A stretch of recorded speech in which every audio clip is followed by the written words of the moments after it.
오늘 저는 회복을 위한 몸부림, 그런 제목입니다. 오늘 성경 속에서 다윗은 회복을 위해서 몸부림을 치고 있는 것이 오늘 본문의 얘기입니다. 한 남자가 오랫동안 마음에 두었던 여인에게 프로포즈를 했습니다. 당신을 사랑합니다. 저와 결혼을 해주세요. 그러자 여인이 이렇게 말했습니다. 당신이 앞으로 100일 동안 하루도 빠짐없이 저의 집 창문 앞에서 꽃다발을 들고 밤을 새우면 내가 당신의 사랑을 시험해보고 당신의 사랑을 받아주겠습니다. 남자는 그 다음 날부터 매일 밤 꽃을 들고 밤새도록 서 있기 시작을 했습니다. 비가 오나 눈이 오나 바람이 부나 계속해서 그 창문 앞에서 꽃다발을 들고 밤을 새웠습니다. 제가 시간이 흘러 99일째 되는 날이었습니다. 그날따라 천둥이 치고 비바람이 몰아쳐서 외출하는 것이 너무도 힘들었을 텐데 그 남자는 변함없이 99일째 꽃다발을 들고 서 있는 것입니다. 여인이 창문으로 이렇게 바라다보면서 그 모습을 보다가 감동의 눈물을 흘리면서 99일째구나. 그 대문을 박차고 나가가지고 그리고는 비에 젖은 남자를 끌어안고 이렇게 외쳤다고 합니다. 당신이 진실로 나를 사랑하고 있었군요. 이제 더 이상 내일까지 기다릴 필요가 없습니다. 그때 비에 젖은 남자가 이 여인의 팔을 풀며 떨리는 음성으로 이렇게 말을 했습니다. 아가씨, 죄송하지만 저는 알바생입니다.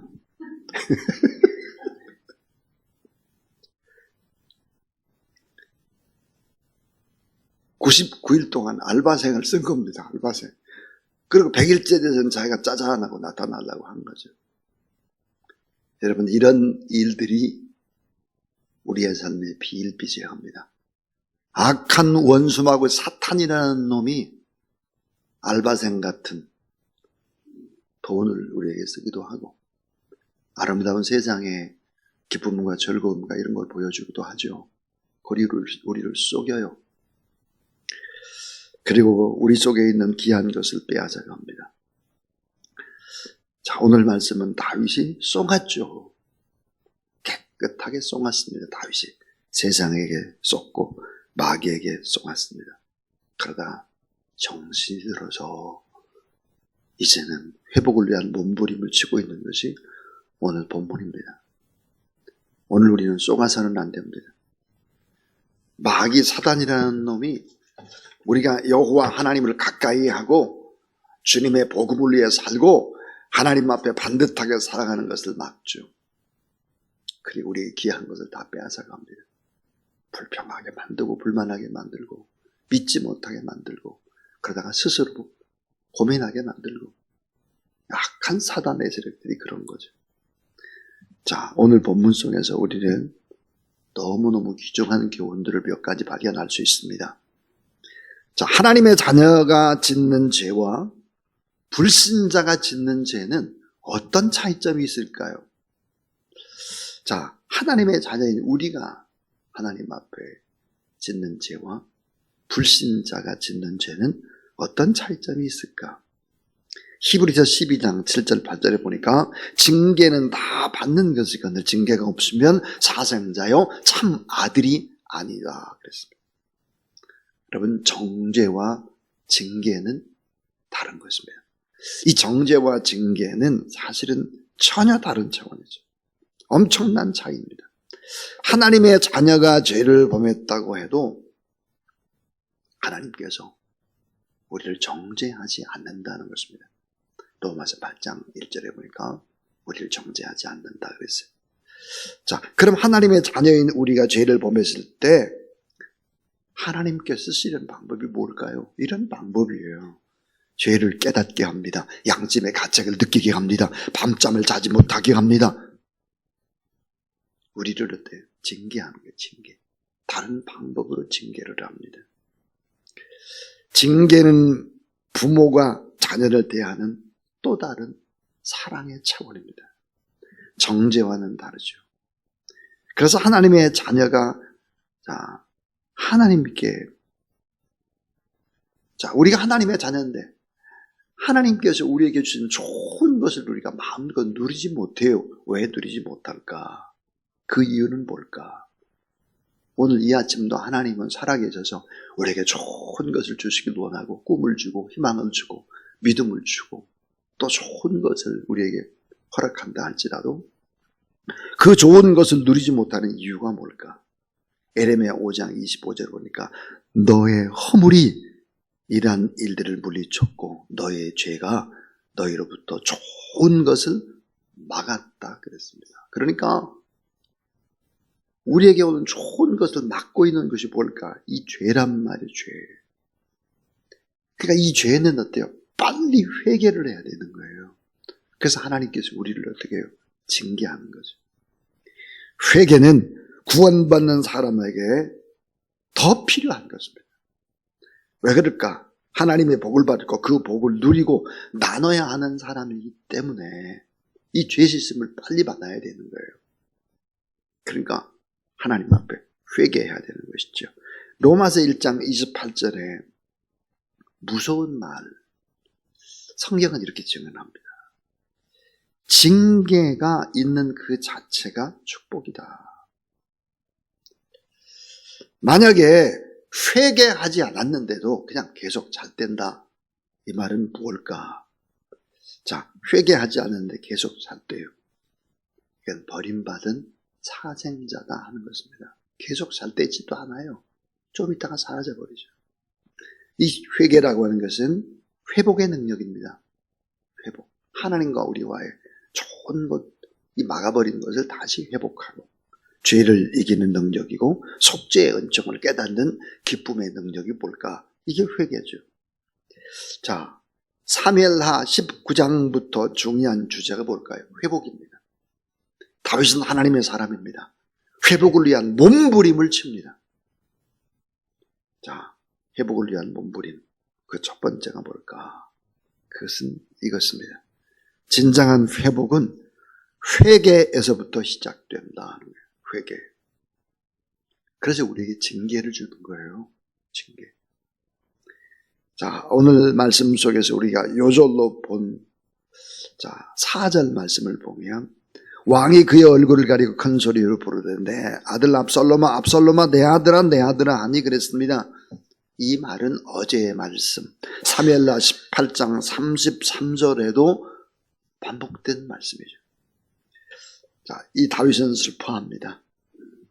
압살롬의 죽음으로 말미암아 얼굴을 가리고 큰 소리로 내 아들아 내 아들아 그랬습니다. 그런데 우리가 기억해야 될 것은 얼굴을 가린다고 하는 것이 뭘까? 얼굴을 가린다고 하는 것은 극한 슬픔과 함께 그것은 수치, 부끄러움을 가리다 그 말입니다.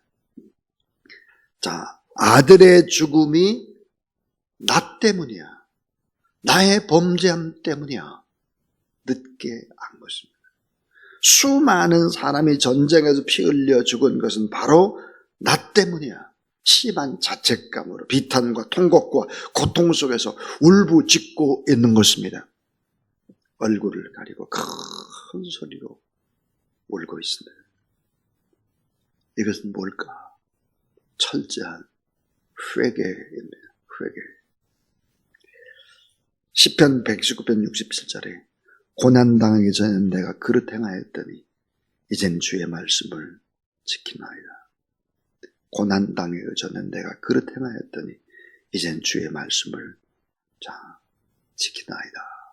다윗의 고백입니다. 다윗. 진정한 회복은 어디부터 오느냐? 회개에서부터 오는 거다. 회개. 회개라고 하는 것은 하나님을 믿는 사람들이 더 절실히 해야 되는 부분이다. 하나님과 우리 사이에 좋은 것 오는 걸 막아버리는 이것을 끊어내는 일이죠. 두 번째입니다. 진정한 회복은 하나님의 주권과 섭리를 인정하는 것이다 하는 것입니다. 진정한 회복은 하나님의 주권과 하나님의 섭리를 인정하는 거예요. 오늘 성경은 분명히 다윗의 군대가 승리했습니다. 다윗의 군대가 대승입니다. 이제 다윗은 다시 예루살렘으로 돌아가서 왕의 왕자에 앉을 수 있게 된 것입니다. 이건 완전 승리예요. 그러나 이 전쟁에서는 승리해도 기뻐할 수가 없습니다. 왜냐하면 압살롬 아들이 죽었기 때문입니다. 다윗이 울며 슬퍼할 때 한번 생각해 보세요. 반대로 다윗이 막 통곡하고 울며 슬퍼해요. 그때 전쟁에 나가서 목숨을 걸었던 많은 병사들은 승리했는데 왕이 울고 있는 거예요. 많은 장군과 다윗을 따르던 군사들은 기뻐할 수가 없습니다. 지도자 왕의 슬픔 앞에서 승리하고도 기뻐하지 못하는 수많은 군사들과 피 흘려 죽은 가족들이 있는데 불구하고 전쟁에서 이겼는데 기뻐할 수 없죠. 오늘 심지어 사무엘하 19장 5절 6절 말씀을 보면 이 같은 이야기가 팽배했다. 승리한 모든 부하들의 얼굴을 부끄럽게 했다. 패배하고 우리가 죽었더라면 왕이 오히려 기뻐한 거냐? 이런 얘기. 왕을 위해 못 맞춰서 싸워서 승리했는데도 왕은 이렇게 통곡만 하고 있으면 우리가 패배하고 우리가 죽었으면 왕이 기뻐할 거냐? 참 이런 얘기들을 하고 있는 거죠. 자, 여러분 성경에 보면 사도 바울이 쓴 서신서를 쭉 읽어보고 로마서를 읽어보고 그러면서 깨닫는 진리가 하나 있습니다. 그게 뭘까? 사도 바울의 좌우명과 같은 하나님의 말씀, 사도 바울이 꼭 붙잡고 있었던 하나님의 말씀, 그 말씀은 뭘까? 전 그것이 로마서 8장 28절이라고 생각을 합니다. 자, 로마서 8장 28절 우리가 잘 아는 대로 우리가 알거니와 하나님을 사랑하는 자 곧 그 뜻대로 부르심을 입은 자들에게는 따라하세요. 모든 것이 합력하여 선을 이루느니라. 모든 것이 합력해서 선을 이룬다 그랬습니다. 자, 모든 것이라는 이 속에는 뭐가 포함되어 있을까?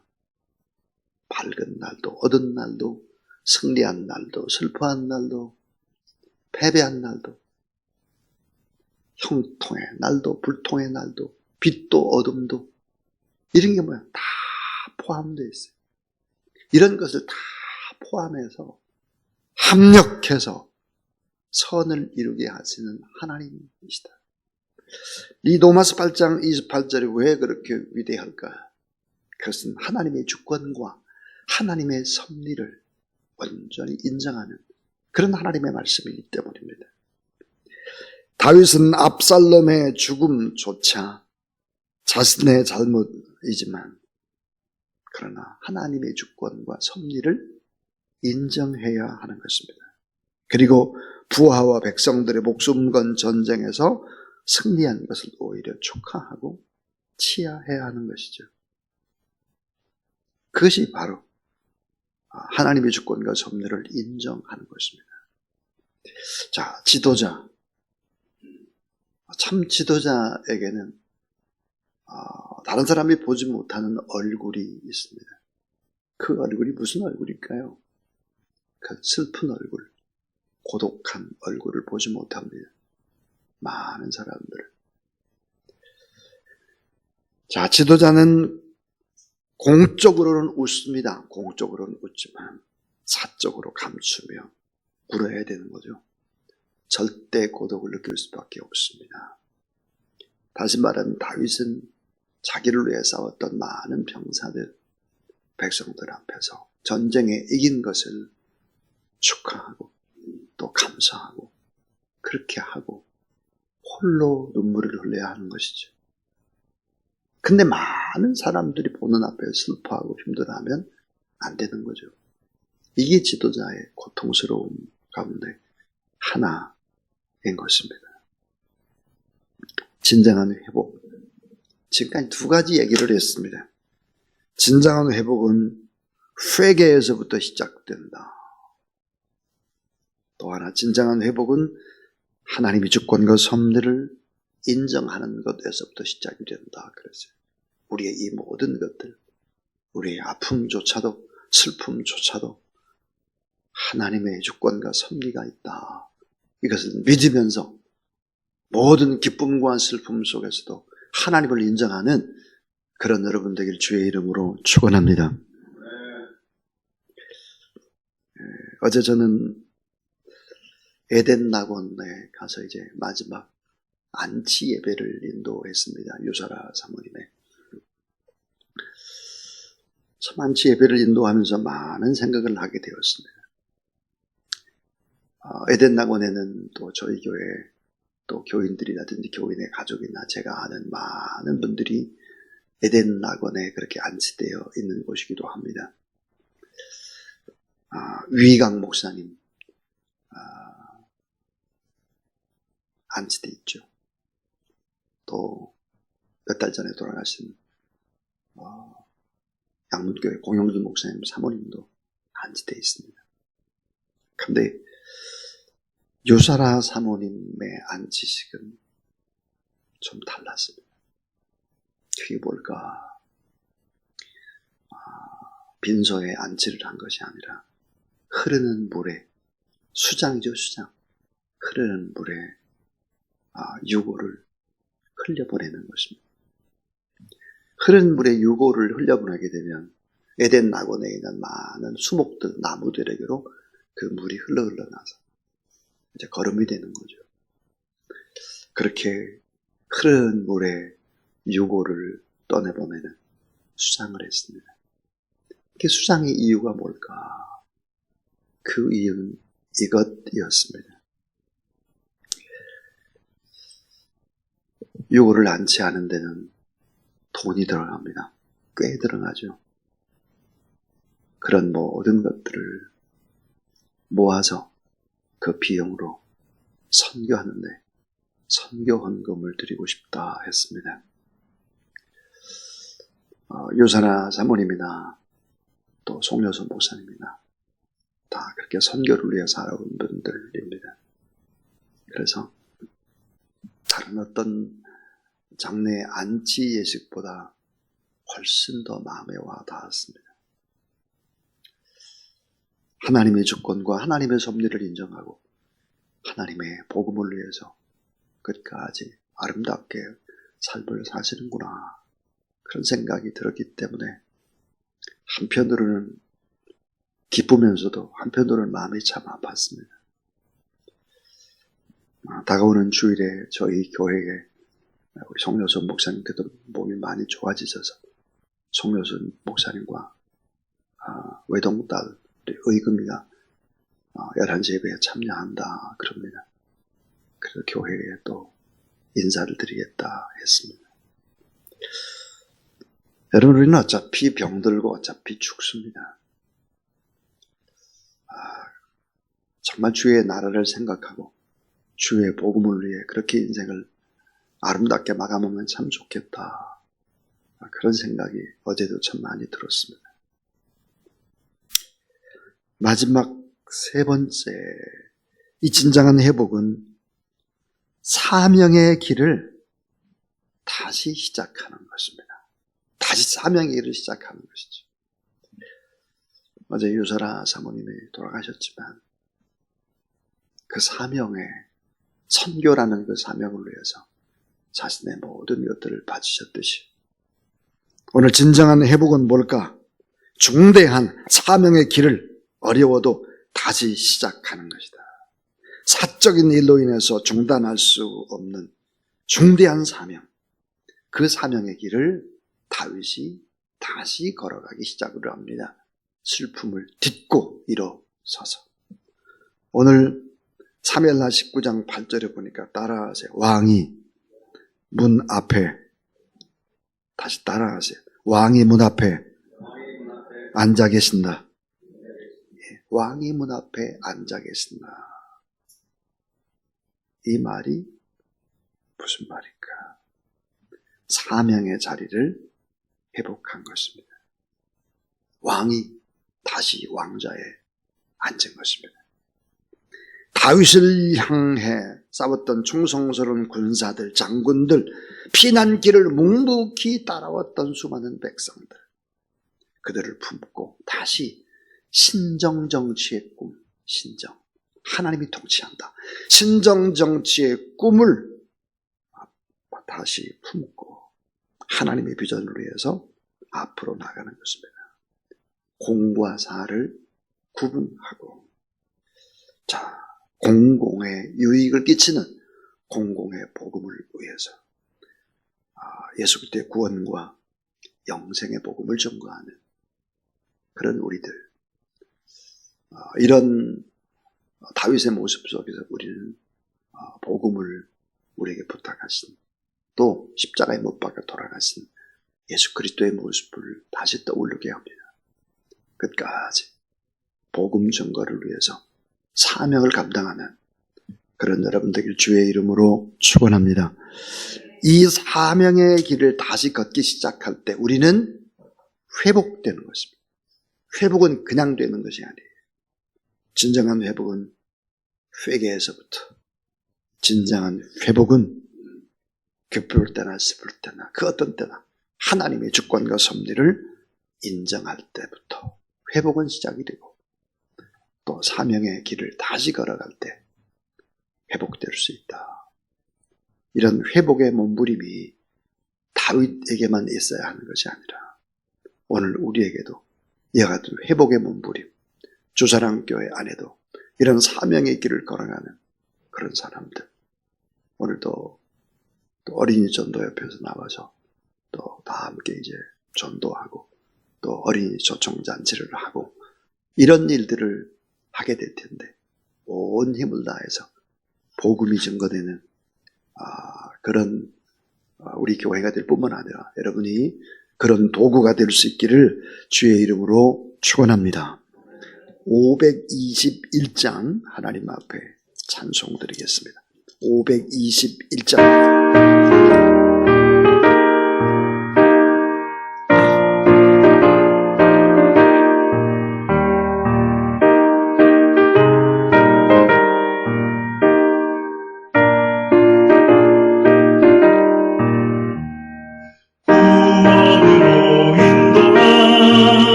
주의 공로 힘입어